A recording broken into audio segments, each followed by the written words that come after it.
Hello and welcome to the 401st episode of the Crate and Crowbar, a podcast about gaming. It's on the night that we're recording this. It's a muggy July 14th kind of a night on the night that we're recording this. I'm Alex Wiltshire, and tonight I'm joined by Jamie Brittain. Hello. Hello, Jamie. Hello. Is it muggy with you? Here in Bath, it's muggy. Yeah, it's muggy. It's muggy-ish, I'd say. Yeah, it's on the spectrum of muggy, definitely.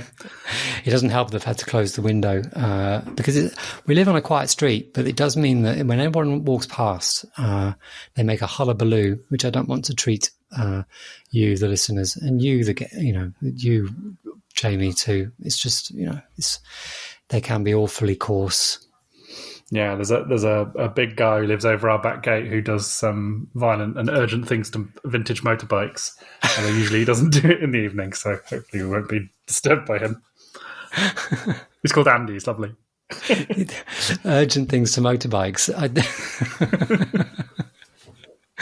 Are there many motorbikes out there, and they're in various states of disarray, or does he focus his urgency on one? He's got several large, terrifying sheds which dominate the landscape from which he runs his bike restoring business. So yeah, it's all done undercover. But I've been in there and I've seen the bikes, so I was reassured by that. You were reassured that they were bikes, that there were many bikes, there was a business involved? Well, yeah, I guess I was, before that I was slightly worried that there was a sort of Texas Chainsaw Massacre type vibe of that place. Could be that, couldn't it? He could be running a gang. Absolutely, he could have, but he's not. He's just restoring motorbikes. He used to work for British Aerospace, so it's all good. Hey, so I forgot to mention this before to you, Jamie, because usually listeners we tend to kind of just mention to each other to just to prepare each other's minds what we're going to talk about. But I wanted to just bring up the news yesterday that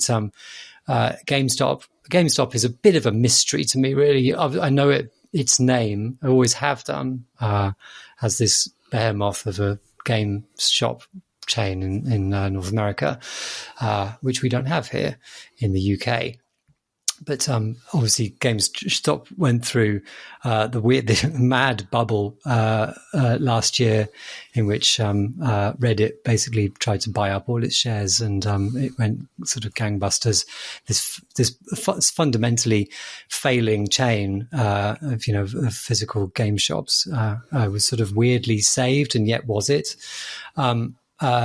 But that seems to have prompted and come into fruition with a general sort of move towards digital, which they announced yesterday, in that they launched their NFT marketplace just as the market completely collapses for NFTs.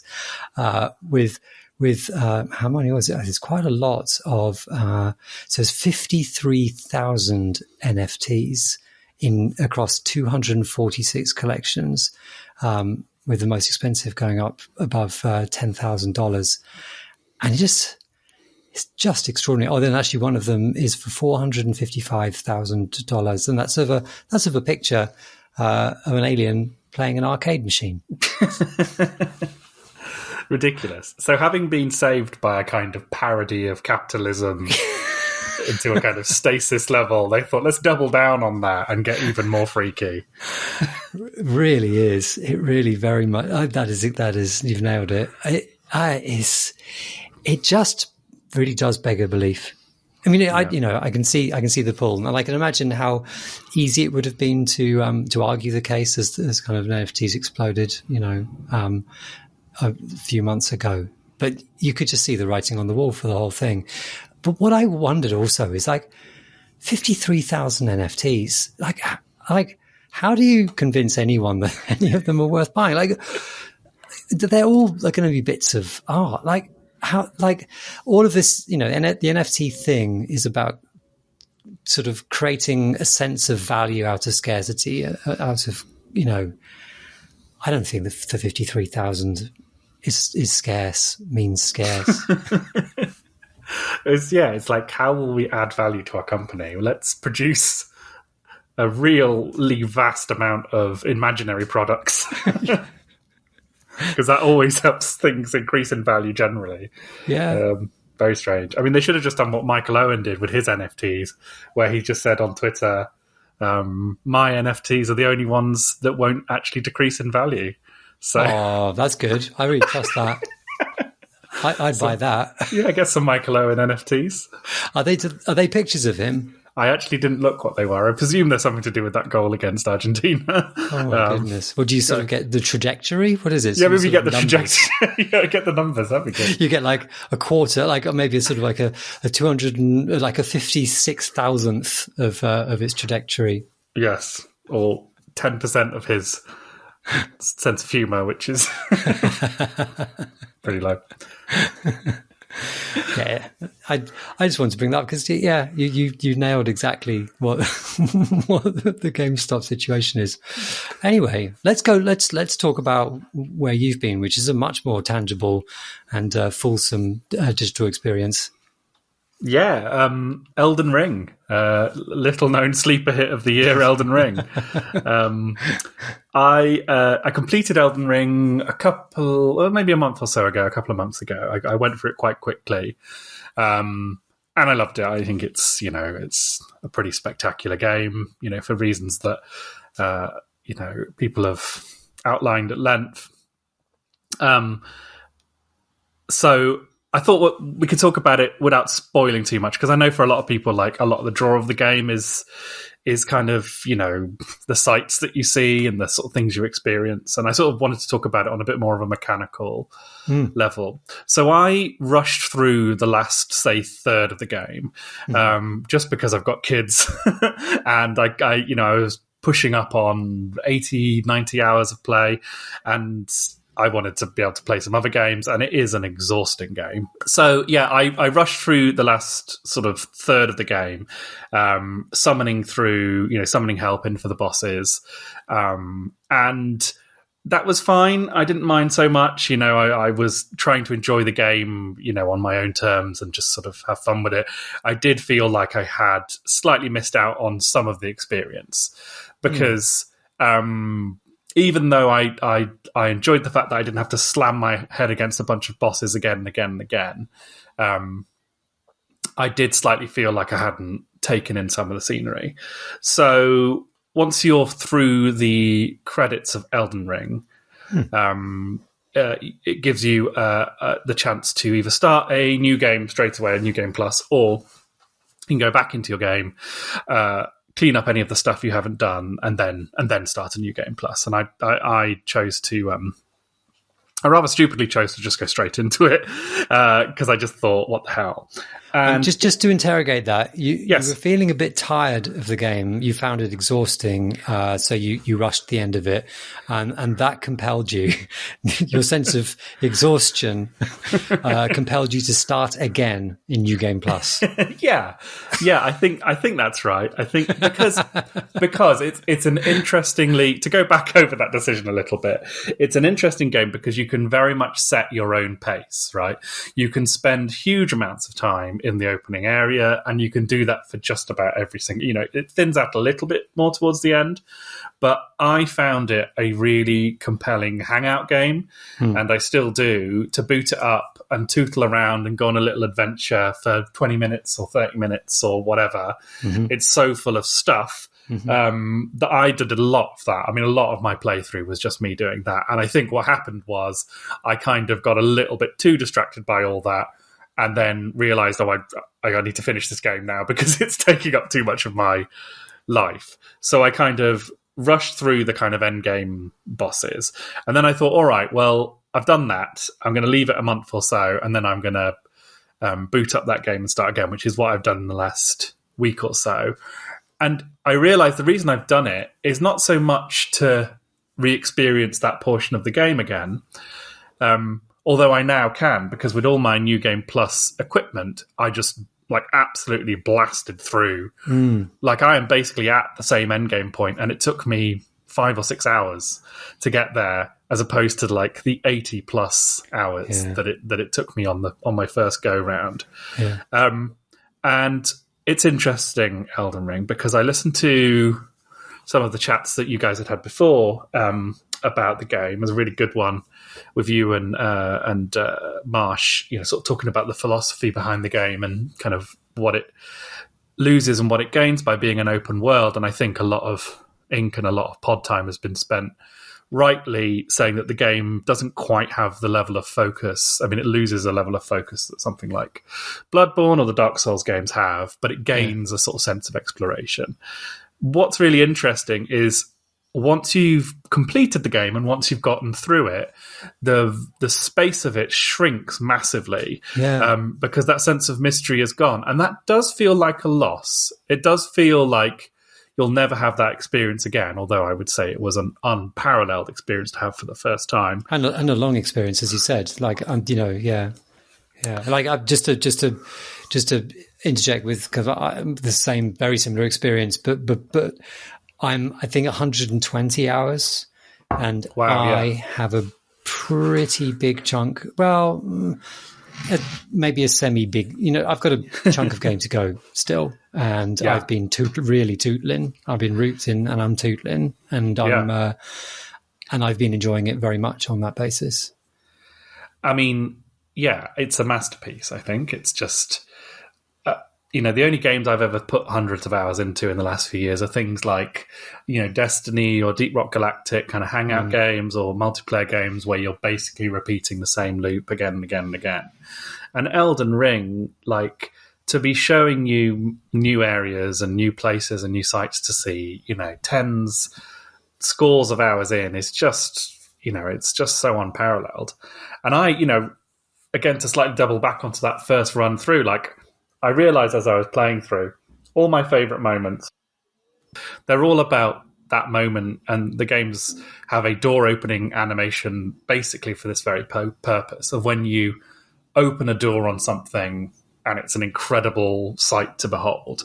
There's a couple of moments in Elden Ring which are precisely that, which are absolutely staggering. Just there's one particular area which I won't name, but it begins with a C and then a F, which I think is among the most spectacular I've ever seen in a video game. It's the real apotheosis of the promise of video games from a long time ago to kind of show us a fantasy world in such fidelity and sort of splendor and weirdness that I think it really does comprise something, pretty extraordinary in the history of games. And so, that is a wonderful thing in and of itself. And those sites diminish somewhat on return, but not entirely. It's still an incredibly, and just in terms of visual design and spectacle, I do think pretty much unparalleled, really.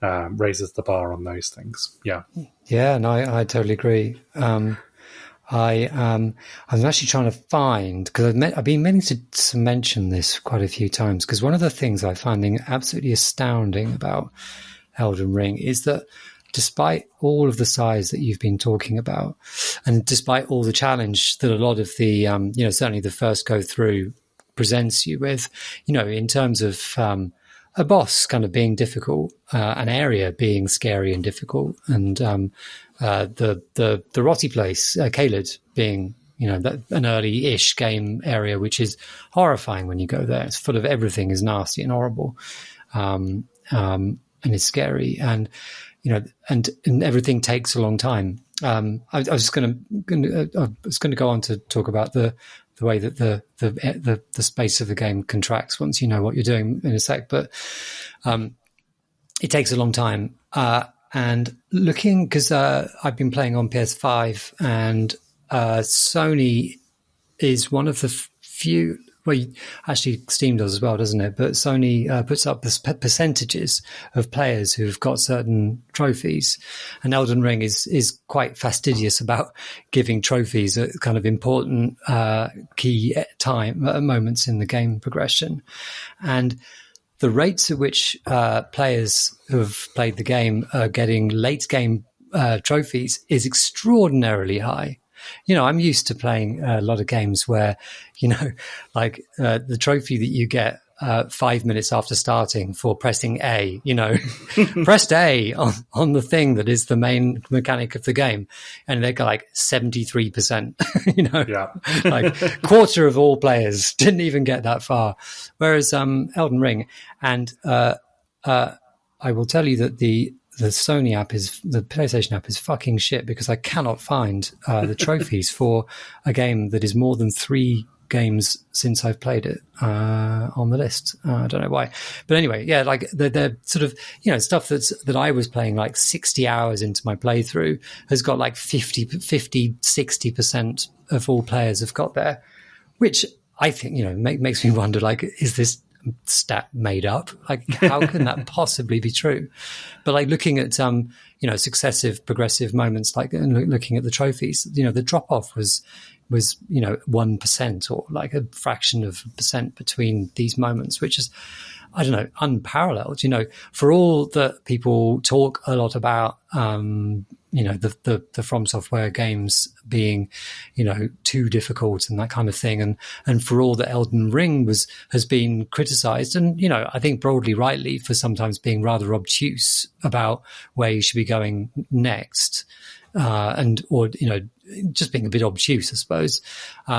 People are really playing it and really succeeding, which is not to say it doesn't have problems, but it's not, it seems to, it definitely beats my assumptions about it, which I found really interesting. But I really agree about the way that the game contracts when you know what you're doing. Like, it is a big open area, like areas, you have a lot of ground to actually cover, but actually once you know what you're doing, you go in straight lines between places, don't you? And you kind of, because you know exactly where the next thing is. And I suppose in New Game Plus, you don't need to be leveling up, because you've got the equipment that will get you through broadly. Yes. There is an increase in difficulty, though, isn't there? Like, things have more health and more moves and things, don't they? There is, but so far in my game, that hasn't counted for nothing, because I am so much more powerful in various ways that they can't kind of match. Yeah. So I think now I'm approaching the sort of end game of it. It is going to start. In fact, I was just killed by a boss, I think perhaps for the first time on my playthrough for New Game. So yeah, it's an interesting one, that. I think staying just sort of, not before I talk about NG+, it's those achievement numbers aren't surprising to me. It made me think, I think the achievement for beating Father Gascoigne in Bloodborne used to have something like 20% or something, or less than that, yeah.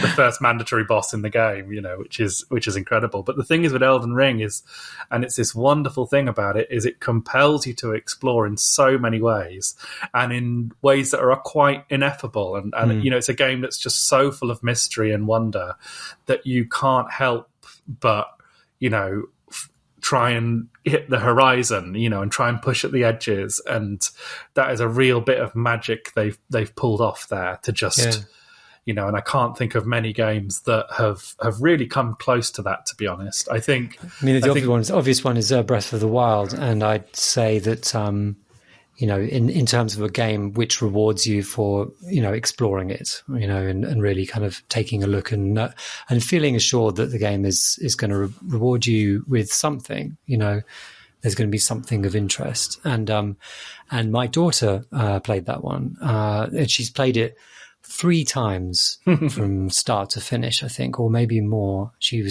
absolutely loves it. She, this is the age of 12 or something like that. She really hadn't really focused on any games particularly before that point. Usually, dabbled for a little while and then lost interest. But it turns out that when you give people a world which is shifting and interesting, and and which hides things in logical sight, and is there to pat you on the back when you decide to look around that corner, those games are good. Yeah. And I think it takes a real kind of genius to play that trick where you're shepherding players towards goals, and moments of high drama and intensity without drawing arrows for them, and that is the thing that a player needs, really, isn't it, for that feeling that you get in Breath of the Wild or Elden Ring. And it's basically just those two games that have pulled it off, is that feeling of, I remember on my first playthrough through Elden Ring, there's really early on in the game, the map remained mostly obscure. There's a way that you can bypass what seems like the first mandatory boss. He's actually not. You can go right before you get to him, and that will basically let you into the rest of the game. And I just found that passage and rode torrent for whole many minutes, all the way to the north of the map there, and found a manor full of redacted, but a very scary manor full of horrible beasties. And that experience, I can't think of another one like it. I remember playing Grand Theft Auto San Andreas back when that came out, when I was a student. And there's a moment in that game where I got on a motorbike and I drove out of the city, and Freebird by Lynyrd Skynyrd came on the radio, and I was bombing a motorbike outside, out into the kind of country, that surrounds San Andreas in that game. And I think that is the only moment really that compares to that kind of haunted ride across a ghostly misty lake, to a mansion full of terrible monsters. It's just it's just a real gift to be able to play through something like that, I think. And like on New Game Plus, you have your map revealed. You don't have you can't warp around like you can, but you can see it's revealed to you, so you can still navigate very easily. In fact, all your sort of places are still marked on there. It's amazing to play the game with that there, because obviously one of the things Elden Ring does is it tricks you and fools you with the size of the map, which keeps increasing and revealing new enormous areas as you go. And I think someone pointed out, I saw on Reddit or something, that from the very first view, when you come out into the first area, you can see many of the key points that you'll be visiting over the next 50 hours. They're all in sight, right there in plain sight. Incredible. I don't know how you design a world like that. Just trickery, magical trickery. Yeah. It's extraordinary, and the game does that several times. Like it'll say, "Oh, this is the first 50 hours. Here's the next 50 hours, and then after that, here's another 30 at least." It's just great. I found that what you were saying about that sort of sense of kind of, I don't know, I suppose meaning in a landscape that you feel, I don't know, powerful in, and sense of everything you were talking about. I've made me think about Red Dead Redemption 2 and how I never felt like that in Red Dead Redemption 2. Extraordinarily beautiful, incredibly rich and varied, and filled with detail. Just wonderful to be in those places. But I'm trying to put my finger on why I never felt that investigating behind, really covering the map and going everywhere, that it was really going to be worth it. And I don't really know why. There are lots of little details, like weird things you'll come across, I came across a cabin with a broken roof. You go inside it, and you can see from the outside that the roof is just smashed through. And so you go inside, and the floor is smashed through. And you look in the floor, and you realise that a meteorite has landed on the cabin, and the remains of the person that lived there. And then there are these kind of special hunts of kind of legendary creatures that are around, and weird characters to come across and things. For some reason, though, and it might be something to do with the way you move in that game, that you're kind of curtailed by reality. You can't run faster than a increasingly sickened old man and a horse can go. Maybe that sort of pursuit of fidelity kind of maybe gets in the way. I don't know. But I never felt the connection with its world that I feel with Elden Ring. And that's not despite, I spent quite a lot of time playing that game. But isn't it strange? I don't know why. I wonder if it's because, what's your character in that game called? Albert? Is that his name? Arthur. Arthur Morgan, thank you. I wonder if that is because Arthur Morgan, like when I play that game, I believe he's experiencing all this. I believe he's exploring this world. And I believe he is interacting with it in an incredibly tactile and real way. But it's a bit of a barrier to me as a player, because Arthur is a character who is tragically, it turns out, the person people depend on. He's a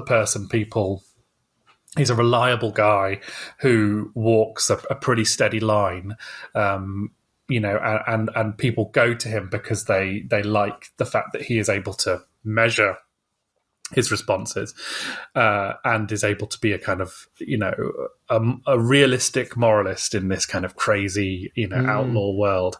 And the game is built around that character, right? There must have been a point where it was decided that was the kind of person we were going to play, rather than a crazy ass lunatic or, the guy in the first game, John Marston, who's this kind of, he's a man on who's fighting to protect something, And I think I probably did have that feeling of being lost in the wilderness in that first Red Dead Redemption game. But I think in RDR2, Arthur's he's too much part of this world. He's too comfortable in it. He's too amiable in it.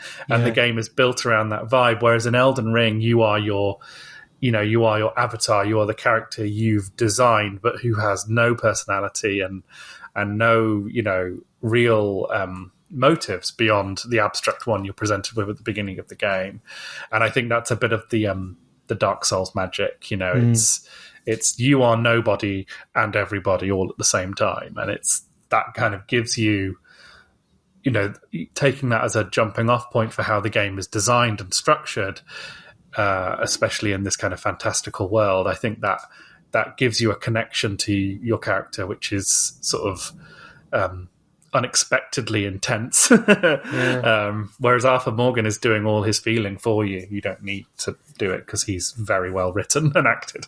And I must admit, I did find myself naturally wanting to role play a little bit, it doesn't feel right to be a wanker in this world, because I kind of want to be a nice Arthur Morgan, even if I suspect the game would allow me to be a nasty Arthur Morgan and support that, but I didn't want him to be. I liked him too much. I didn't want him to be a wanker. And, that's really interesting. I think that's true. I think there's also elements of mastery of the, in Elden Ring, you do feel you go into an area, and I think this is true of Dark Souls, all of the From Software games, you go into a new area and you're frightened.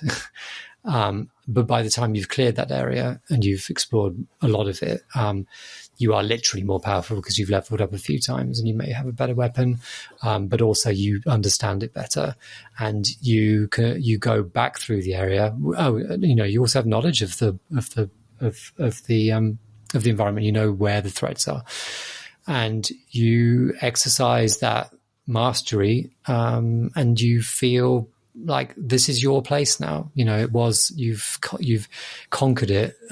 You've made something that was wild, and you felt lost in, and you've bent it to your will. And it's not not a very pleasant in the metaphysical way or philosophical way, but it's a cool feeling. Yes, I agree, and I know several people, and I've also done this myself, that like when things have gone a little bit skew-whiff in life and things have gone a bit wrong, booting up Dark Souls and just having a little run around is something that quite a few people do, and I do myself, because this play starts off on your first playthrough through Dark Souls. It starts off as this horrific nightmare, but by the time you've beaten it a couple of times, it's kind of home. It's like home. It's like a home full of old friends who are slowly going mad from the curse that has befallen the land, but they are friends nonetheless. Just like real old friends. Yeah. And the landscape itself is a friend, because it's so, it's completely predictable because it never changes, and it's stacked on top of each other in sort of reassuring rows. Elden Ring doesn't have any of that, and I think that is why Elden Ring, thematically, story wise, character wise, plot wise, it doesn't really. I don't think it competes with any of the other games really, particularly Bloodborne, which is a game that lives inside me in a kind of whole other way. It's a kind of nightmare, an amazing, incredible, flawless nightmare, really. But yeah, Elden Ring, what it lacks in that, it gives you back in spades, something else entirely. And I think the fact that it's sold an absolute truckload is testament to that as well. And the fact that people are actually playing it and playing it through and completing it. Yeah. I mean, I got to the last boss of Sekiro and just put the controller down. And I was done with it. Thank God. Thank God that's I had no regrets whatsoever. I'm not fighting this guy. This is ridiculous. Goodbye. Yeah. So I was going to talk about New Game Plus a little bit. So one of the things that the game is a glorious sandbox version of Dark Souls. And I think Miyazaki has just sort of thrown his hands up at some point and gone kind of, fine, let's give everyone everything all at once, as it were. And that really becomes true in New Game Plus, because you're so powerful.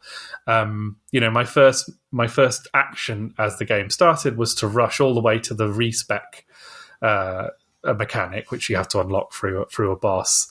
So sprinting all the way there and dispatching that boss, and then respecking my character. And I literally just looked online for like cool magic build, because I've never done a magic build. And there is a particular build you can do which is famous basically for being a game breaking way. And this is why. Oh God, which one? I think I might have it. it's the Comet Azure build, right. Okay. Which is a spell which does a big laser beam basically out of your staff. Which basically drinks your entire FP bar in a matter of seconds. Ludicrously overpowered if you spec your character to have like 60 intelligence or whatever. So I did that. I was melting everything with that, especially after I leveled up my staff. And then what you do is you get one of the tears, which is one of the things that goes in your flask of wondrous physic. And what that does is when you glug it, it basically means that any spells you cast don't consume any FP for, I think it's 15 seconds or 20 seconds. Yeah. So I rock up in battle, I drink my flask, and I fire up my old laser. And it has melted almost every single boss who's come up against it in a matter of seconds. It's ridiculous, but it does not get old. It is so much fun to do, and it's so much fun to have this kind of power fantasy, because I'm now a dude in this game, or actually a woman, who walks into little towns and settlements and dungeons of this game, waving my staff hither and thither, and just ending everyone in sight with a thought, with just but a thought. It's like playing as Voldemort or something. And it is, and occasionally I'll unleash my hounds on them and all this sort of stuff. And it's just wonderful, because the game, the game's not balanced against this, really. It's very easy to do. I didn't do anything special on my first run through. And you don't even have to invest in it as well. Like, there's a little bit of a quest you need to do to get the spell. And that's it. It's just a question of going to the right places and doing the right things. Yeah. And then the game just says, here you are, here's your playground. Have fun, If you want to make it harder, stop doing this stupid thing you're doing, But if you don't have to. And that is a wonderful thing, I think. And just, as I say, immense fun. And there's a particular tier you can get, which is sort of an easy mode for the game. Which people who've played it will know what I mean. I don't want to spoil that one because it's cool. But sometimes I use that, and that will basically make any boss completely trivial. And if I don't use it, it will make them slightly harder than completely trivial. And it's nice to have that little button to push. And I appreciate a game that's letting you find your own challenge level. Exactly. And it's slightly, I think that it's a game that slightly spoils, the things that were great thematically about Dark Souls, but solves all of the problems that anyone's ever had with them, basically, in terms of their difficulty and stuff like that. Yeah. I do. I'm of a type that feels a bit guilty most of the time, and I do feel a bit guilty because I use Rivers of Blood, which is a katana with, is it called Corpse Piler? It basically has this vast area around you. It just swooshes with these red blades. It does quite a lot of damage just of itself, but it also does bleed damage, which is a type of damage which fills up a invisible kind of bar in every enemy, and when it hits the top, it just they lose a proportion of their remaining health, and in the PvP community, it is seen as being a real scrub weapon. It's not a good sight to be seen using it, but I just like using it. And before that, I used a katana, which called Moonlight something or other, which does a cool magic attack, which is sort of makes most enemies trivial because I can keep them at range and do massive damage on them. And they're both kind of slightly win buttony feeling, but fuck it, it's nice to they feel nice to use. Yeah. And it's fun to kind of, I maybe it's just me, but I enjoy kind of, role playing ridiculously as my character. So, my character is a powerful mage with a comet laser, but if you get too close to her, she pulls out her icy Wolverine claws. Just like, oh, you want to fight dirty, do you? It's surprising. It's a surprising reveal. It's good. Yeah, it is. It's good. It's good. Yeah. So I have been enjoying that as well. Just like, oh yeah, closing the distance, I'm going to stab you with these ridiculous claws. That's Elden Ring, I guess. I'm surprised that I'm still playing it, and I've realised just today actually that there's a whole area that I didn't see in my first playthrough. What have you been playing, Alex? Well, I've been mostly playing Elden Ring for a long time, as I said. Well over 100 hours in the kind of scant time that I have to play these days. But I got myself one of them Xboxes the other day, and I hadn't really appreciated. Did you go for an X or an S? I got the monolith. Oh, yeah. The black monolith. It's next to my PS5. It's definitely made me think about the PS5. I really didn't like the PS5 design, the sort of swooshy kind of white and black thing. And I thought, next to the Xbox, it's sort of, very unnecessary seeming. Now they're next to each other. I like the Xbox Xbox Series X. I'm still confused about the names. Xbox Series X. I like that it just is unnoticeable, even despite its size, in the space I have it, which is on a shelf under the TV. It's very inconspicuous once I've found the space that it could fit into. But next to the, I do appreciate the PlayStation 5 has some imagination to it and sort of like mad finesse. Yes. You said, well, this is a ridiculous thing I know. So someone came up with this, and I like the insight into their mind, as opposed to the Xbox, which is an engineer made this and they're good at their job, which is, yeah. Yes, I briefly had a Series S before I sold it to buy a Steam Deck, and my partner was delighted by how discreet looking that thing was. It's a lovely little thing, and a bit less happy when I swapped it for the ridiculous thing that I carry around once it from the telly playing games on. Anyway, I digress. I missed out the last generation of Xbox, so the last games I played on it were Xbox 360 games, and I'd even switched on my 360 since, and that would have been, I don't know, coming up to 10 years ago, I suppose. It's, time flies. In 2000, probably when I got my PS4 when that came out. So anyway, I hadn't really thought about the whole Xbox ecosystem for a long time. So put it on and logged in, and to discover that, of course, all my old Xbox 360 games are sitting, or at least the digital versions are all sitting in my account still. And the first game I played was Geometry Wars 2.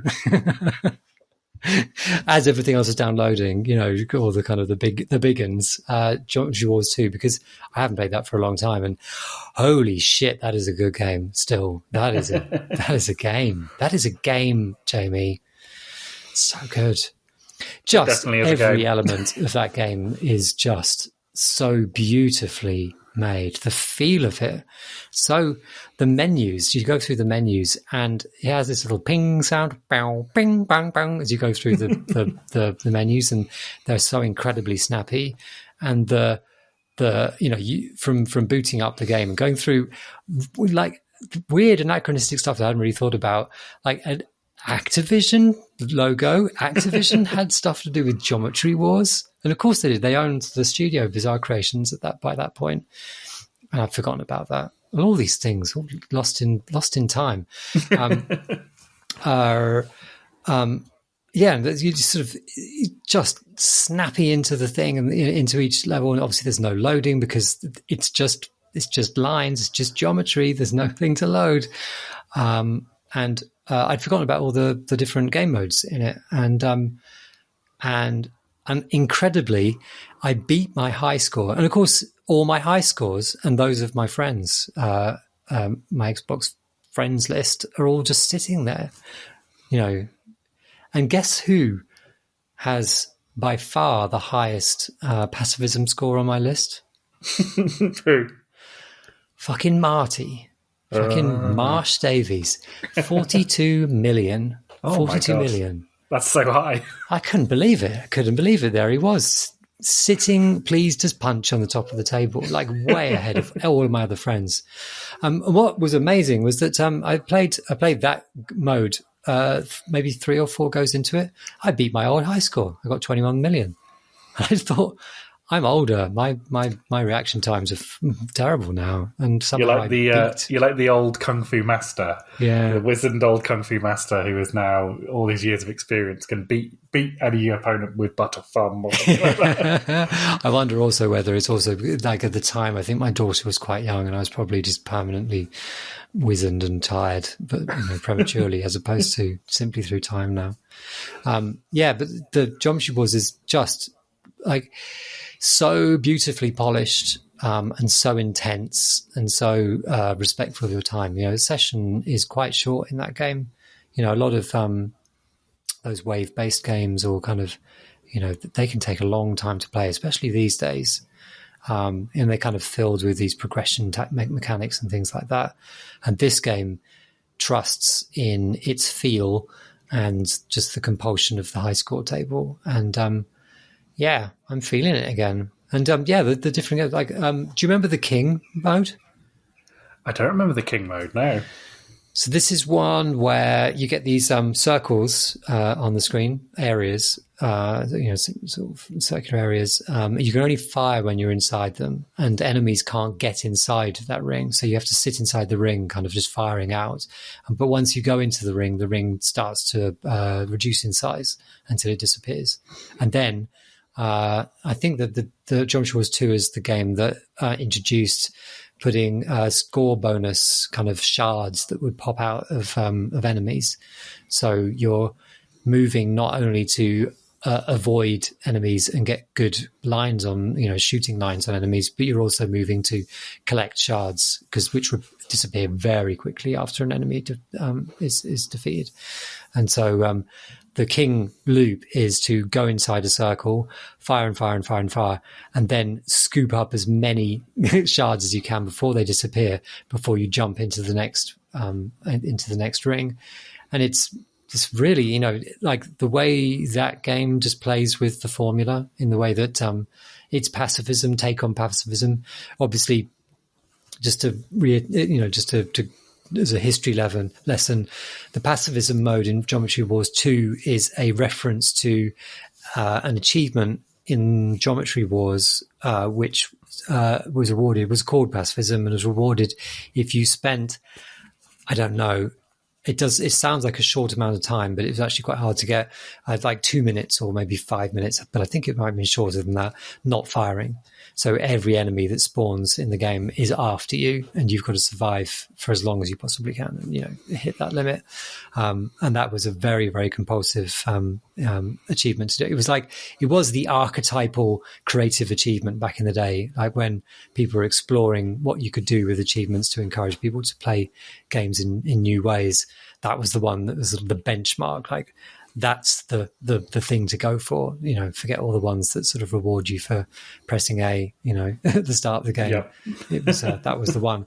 Pacifism in Geometry Wars 2 builds on it and says you can't fire, but you can destroy enemies by passing through a type of enemy which is like a dumbbell shaped thing.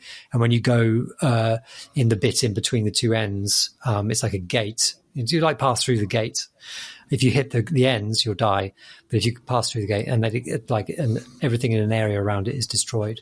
So in that game, you are getting the enemies to follow you towards these gates and going through them in the nick of time to defeat them and basically just cull them enough that the screen isn't filled. But yeah, that game is really good. Yes, I fired it up today, and I'd only played it a little bit back in the day. And it's, I played I had to go Geometry Wars 3, which I had on my Steam account, which is the one where a lot of people think they went a bit too far with that one. It's it's really maximalist, and lots of the modes are kind of King is in there, and I was just playing that earlier. You can have different builds in it, which I think was a controversial decision at the time.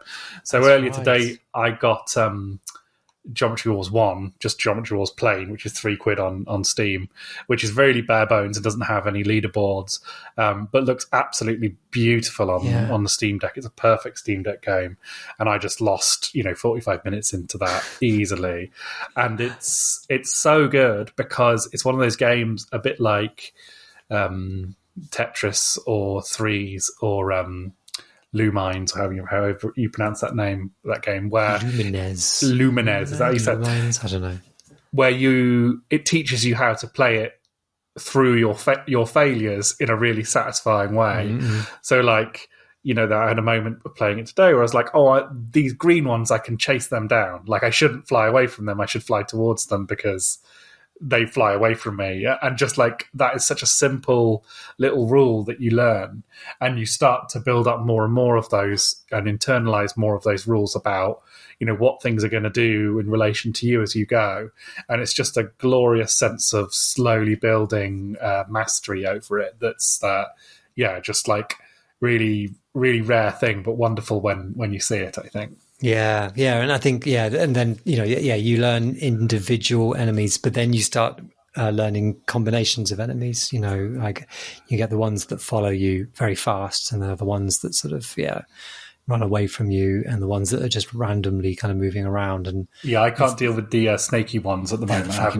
Because their bodies block the bullets, so you just you're constantly missing their heads, and they just crowd you in, and then with everything else.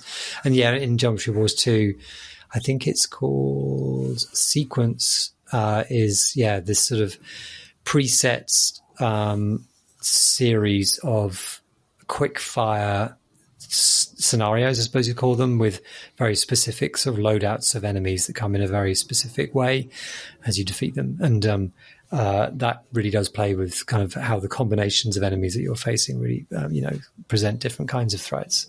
And that's really, really fun. But I forgot about Geometry Wars 3 because, that is extraordinarily maximalist. It's very it struggles with the idea of how do you really do a sequel on perfection, which I always felt that kind of the Advance Wars kind of series struggled with, because Advance Wars, you can't really go anywhere next. Adding an extra screen, with the, I think that one, was it the one on DS kind of put you could fight in the air as well. Like it had another layer of fighting, adding shit to these games. Just, yeah. No. but I do appreciate the challenge. It's funny because they have a classic mode on Geometry Wars 3, which is more or less identical to the Geometry Wars 1, except it's a little bit shinier and a little bit prettier, and it takes place on a kind of simulated plane rather than the kind of more or less flat space that you play on the. Oh, that's right. There's sort of swishy. So that's right. Yeah. But for my money, it's playing the Geometry Wars plane was just immediately the superior experience because it's so unvarnished that it just immediately comes to life in your hand, whereas the other one you feel like there's a sort of veil between you and it. Yeah, it's real in that one, but it's in on the other one. You're seeing something on the screen. Yeah, exactly. Yeah, of course, just to close this off, but the black holes and just how fucking awesome they are, and all the kind of mechanics around them. So the black holes in this game, they're a sort of big circle, and when you shoot it, you trigger it, and it's a black hole which sucks everything in towards it, including you. And it's also signified by the fact that the background, which is a grid of sort of thin lines, actually warps around it, showing the kind of space-time continuum being, black holed or whatever. And as things are sucked into it, it starts to expand. And it starts to spin faster, and things start falling into it faster. And as more things go, and eventually, and you hear this woo sound as it's kind of ramping up, and then it suddenly explodes. And I don't know, 50, I don't even know how many, it feels like hundreds of very, very fast moving, very small blue circles come flying out of it at you. And that's terrifying. But if you shoot at the black hole, it will reduce in size. And as things fly into it, the amount of score you get for blowing it up increases. And so there's a whole mechanic of farming them, like keeping them, tending them almost, letting stuff go into them and firing them enough that you don't destroy them, but they stay small enough that they're not going to be a danger to you as you're kind of, looking after yourself in other areas. And it's just such a good game. And then, it's a game that also, it's very, very kind of closely controlled game in many ways, but enemies spawn at random. But also if you get two active black holes to each other, they'll start pulling on each other and they'll start orbiting each other and you'll see the background grid get warped out of all recognition. And that's where the game sort of suddenly, the chaos of the game sort of, exists. Such a good game. Oh, lovely Geometry Wars. That was on a 360, and I'm playing it on a Xbox Series X, which is... I do love the one more thing on Geometry Wars is I do love how much tension they glean from having a limited number of your smart bombs that can clear the screen, where you've got your finger on that button and it can get you out of any situation, but they're limited use, so you don't want to. And they get a score for them as well. I don't think that you get any the bonus chips either. So it's this brutal thing where I don't want to die, but I still want to play, but it's gonna decimate my multiplier, and it's such a clever little thing because you always end up not pressing it and dying, because you think I can do it, and it's almost like you play backgammon against your own skill level. You've got this kind of I got this. I do. Yeah. Sorry, do go on. I just wanted to mention the smart. Yeah, that's a good point. Yeah, no, it's a very well read game. It knows how those bombs work in the classic shooters, and the other game I played was another, but it's the remake, but it's a classic 360 era game, is Halo 3, which I hadn't played since back in the day, because this is on the new collection, which has been released over time, and not over time, it was released fairly recently. And is a really well-made, swishy sort of high def recreation, but respectful recreation of the series. But I hadn't played Halo 3 since back in the day. I have a personal relationship with that game because it was one of the very early trips that I did when I joined Edge back in 2007. I think it was maybe the first international trip I did. I went to see the first playable, opportunity out there with this sort of set of European journalists and Americans, I think, and at the Bungie's offices in near Seattle. And it was just a cool time, sort of like a heady, exciting period, of getting used to this new job and then going to see this, this was the game at the time, like Halo 3. This is just, the first game on the Halo game on 360. This was the 360s, which was, the leading console, obviously. This was its big game, its launch would be huge. There's so much that Halo 3 did that I was, I still am really, admire greatly. And, I got to see it back then and that was really cool. So I'm playing it again these days and brought back some of those memories, which is lovely actually. And it's a really good single player game, Jamie. It really is. Like it's the design of it's a game. It's one of those first person shooters which loves to take you through an area and then feed you through the area. Sometimes with a slightly different route. So you just, you're going through it, but slightly different route, but you're seeing things the same thing away. Or you go through the same way, but it changes it.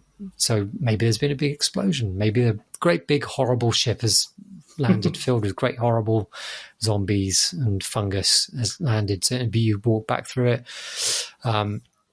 It likes to put you along roads. It really does a great job of situating you somewhere and getting you to there's a level in a base where you're constantly going back to the control area and you get to know the layout somewhat and it sort of starts to take on meaning as a result.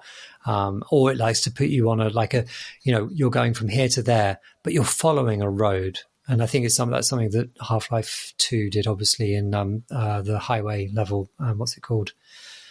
Anyway, there's the coastal highway, Lost Highway. It's called Highway 17, maybe? Something like that. Yeah. But anyway, it knew, those games knew that if you're following a road, you always know where you're going.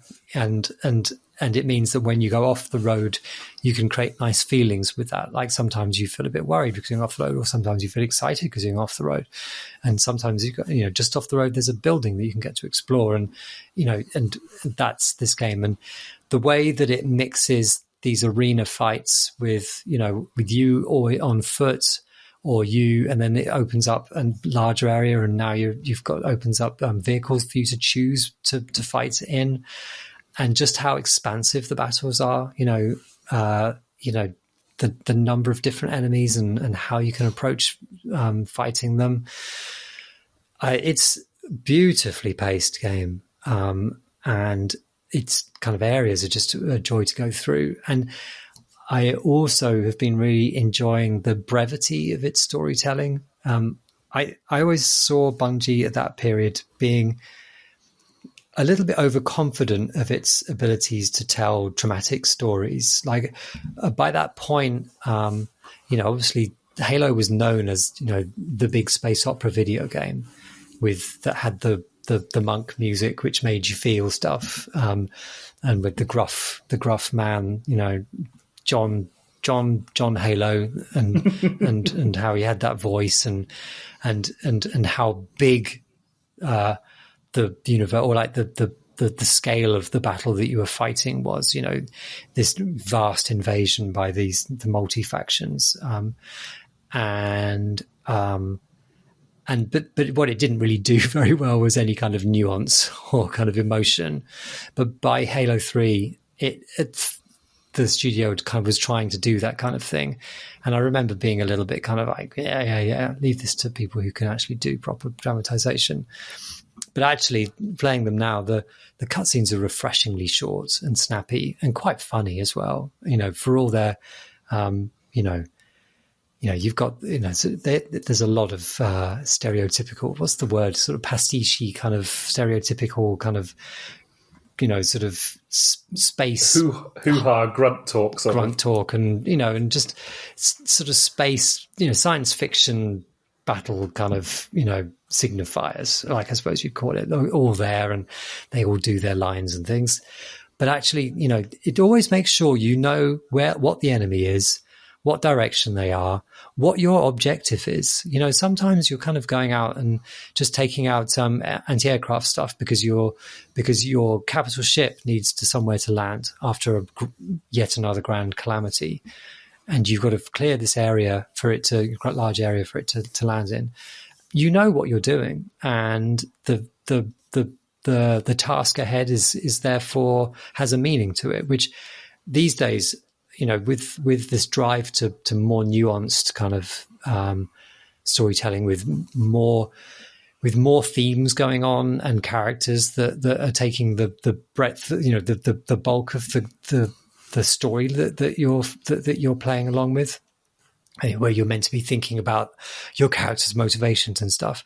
Like, it is refreshing to play Halo 3 where you're just got a clear message, like you've got a clear mission to take down the anti-aircraft guns. And so you do that. And when you do it, it plays the music and the big ship lands and you feel a swell of kind of, fuck yeah.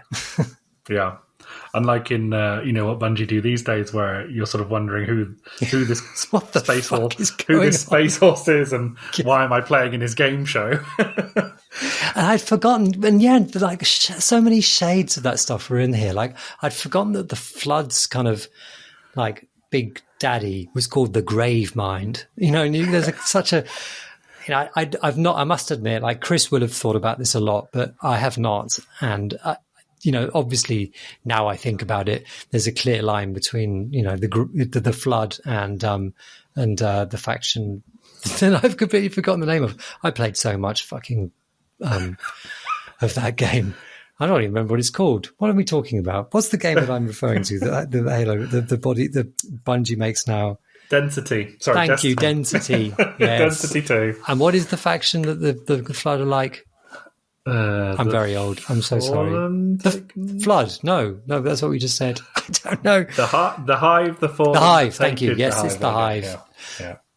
You know, obviously there's a clear line between the two, obviously, but I didn't realize that sort of, you know, a lot of the kind of that sort of thing. But back then, I don't know, it's all very silly, and I appreciate. Well, it reaches further back into Marathon as well, when they've just like they would do like sci-fi vomit lore over all that. It was almost like, you know, they'd taken methamphetamines and locked themselves in a cabin and tried to write an entire galaxy's worth of stuff, and then they presented that to the design team and said, "Here you are.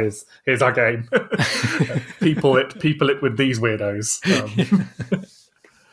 It's funny with the talking about the Xbox 360, because that was the console that was, for the time, several orders of magnitude more powerful than anything else out there, I think. Yeah. Which was to their terrible shame when everyone was red ringing. It's in HD as well. HD, yeah. Jamie. I put a bunch of my student loan to buying one because I saw an advert for Gears of War and there was a chainsaw on the gun and I had to have it. So I just basically didn't eat food. No, I ate plenty of food. That's a lie. I didn't. I kept eating food. I just didn't do anything else. So yeah, playing Gears of War, which was great. But the game on the Xbox 360 that took over my student halls was, or my student digs, was Rockstar Table Tennis. No way, like really? One of the greatest sports game of all time. It's just absolutely amazing. And we would just sit round our disgusting flat, smoking Lambert Butler, drinking Grolsch, and just playing that until 5 a.m. while I just sort of tended to my mental health as if I was sort of trying to tear it to pieces. But God, it was good, because that game, if you've ever played it, it has a wonderful kind of control scheme where you're kind of it's really hard to describe what it is, but you're kind of controlling your shots across the table just before they hit, with the kind of right amount of kind of aftertouch, and sort of, it just felt glorious. And yeah, we just kind of went completely insane playing that until ungodly hours. So I have very fond memories of that one.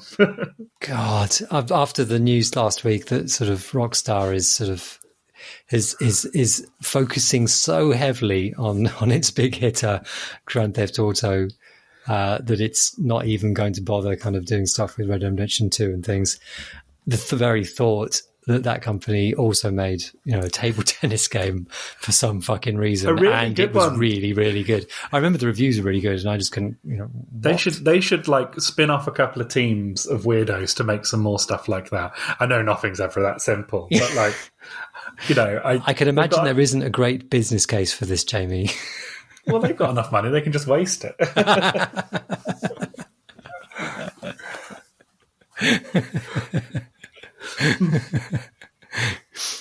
Although I'm sure their poor employees, and especially their QA people in Lincoln, have got plenty to be getting on with, like not unionising. It did. That was an era of game though. That sort of that 360 era. That was a special time. And what was also extraordinary with this new box is that I put in my Red Dead Redemption 1 disc and it installed it to the hard drive, and I can play it. And Bayonetta works on it as well, and they're just installed on my hard drive on my new Xbox.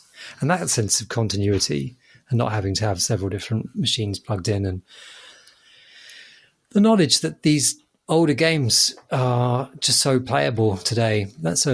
I was very pleased about that. I hadn't seen that as a. I'm sure that most Xbox owners are fully aware of all this stuff, but I hadn't really been paying attention, and it was a lovely surprise. It's a peculiar feeling when you realise you're. Like I had this when I booted up my save game of Skyrim, which I had stopped playing 10 years ago, and my character was just standing outside the city gates of one of the big towns I'd got to, having played that game for 6 or 7 hours, got to a big town and thought, I can't do this. Oh, you got big town syndrome. Big town syndrome. So he was just standing outside the gate forlornly for 10 years before I returned to him. I just can't face it. I can't face it. Yeah, I think that's what I covered. What I was going to. Was there anything else you want to talk about, Jamie? Well, I could talk about DMC briefly if you wanted. Or DMC, really? Okay, DMC. Yeah, well, you mentioned Bayonetta. I've been trying to get into Platinum games because I always really like the idea of them, and then I play them and I can't get my head around them. Like I you have to believe me, listeners, that I really want to enjoy them, and I like when people get enthusiastic about them and how ridiculous they are. And Matthew Castle on the Backpage Pod is always going on about how you get to fight God in heaven at the end of them, and it's always that kind of ludicrous sense of escalation. But I always find the presentation and the kind of garishness of them a little bit off-putting, and I dislike that about myself because as I say, I really want to enjoy them, but I always end up just kind of giving up after a couple of hours. But I have been playing DMC for a couple of hours now, and I think I'll probably see it through to the end. This is a game that had, and I know it's not a Platinum game, by the way. This is a game that had completely passed me by for the sort of above aforementioned reasons. But playing it now, I'm playing it on Steam Deck. What a fantastic piece of work it is! It's so. First of all, even though it seems like a game from the previous generation, which it absolutely is, it looks beautiful. The art direction is kind of spectacular, really, and the fighting is just so crunchy and fun, and you just the way that they've styled it to the way that your last blow, he does all the sort of slow motion stuff and the gore flies everywhere, and it's ludicrous and over the top to an almost insane degree, but really playable and really fun, and playing it on easy, but that still feels like just enough of a challenge. The lore and the characters are all completely ridiculous and over the top, but very agreeable and very amiable. And I'm just sort of not much else to say, really. I'm really enjoying my time in it, and I feel like it's giving me, what other people get from the sort of Platinum game type games. It's giving me a more sort of Jamie friendly version of all that.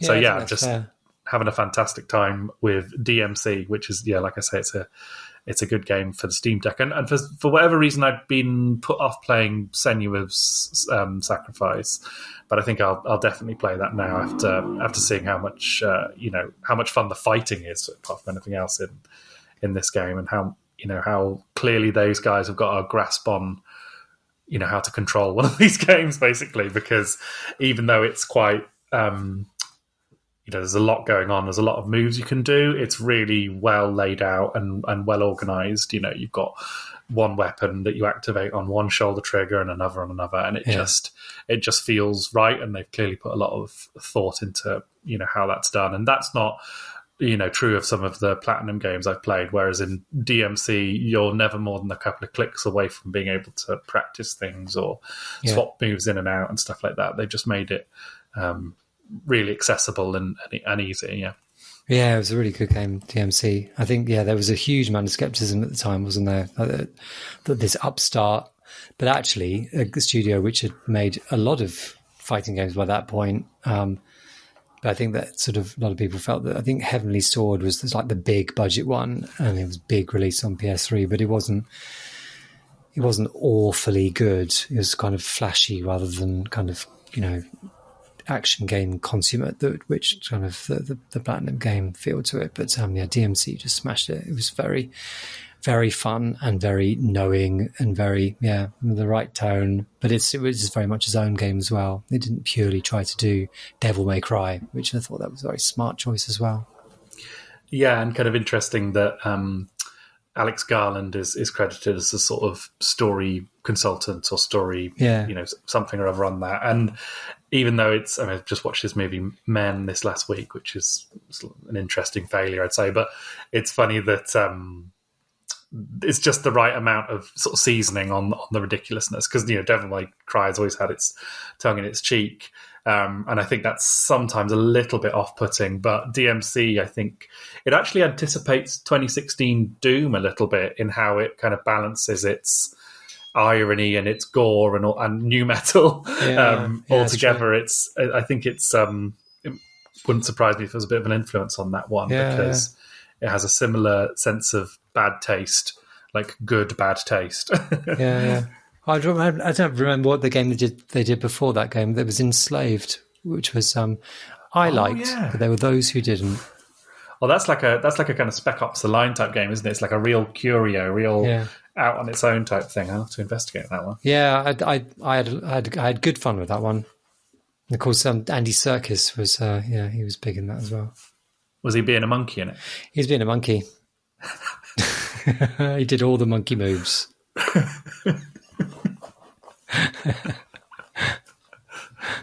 Brought all his monkey expertise. There must be a great moment in the planning meeting for one of these games. Like, well, we're making our monkey game. Who can we get? We need a guy. He's going, my body can't take any more monkey. It's like getting a permanent hunch.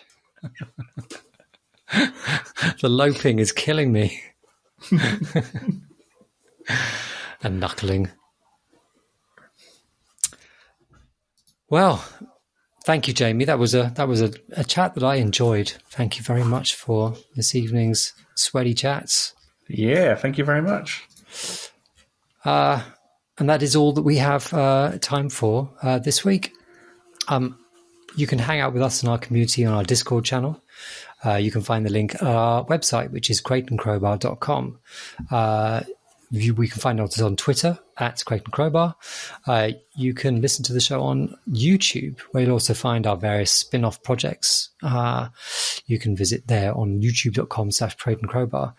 The Crate and Crowbar is kindly funded by our Patreon backers. If you'd like to know more about supporting our podcast and its spin-offs, please visit patreon.com/Crate and Crowbar. And it remains for me to say, I have been Alex Wiltshire. I've been Jamie Brittain. And we wish you very much. Thank you for listening. Everybody. Just time for a couple of rounds of Geometry Wars before bed.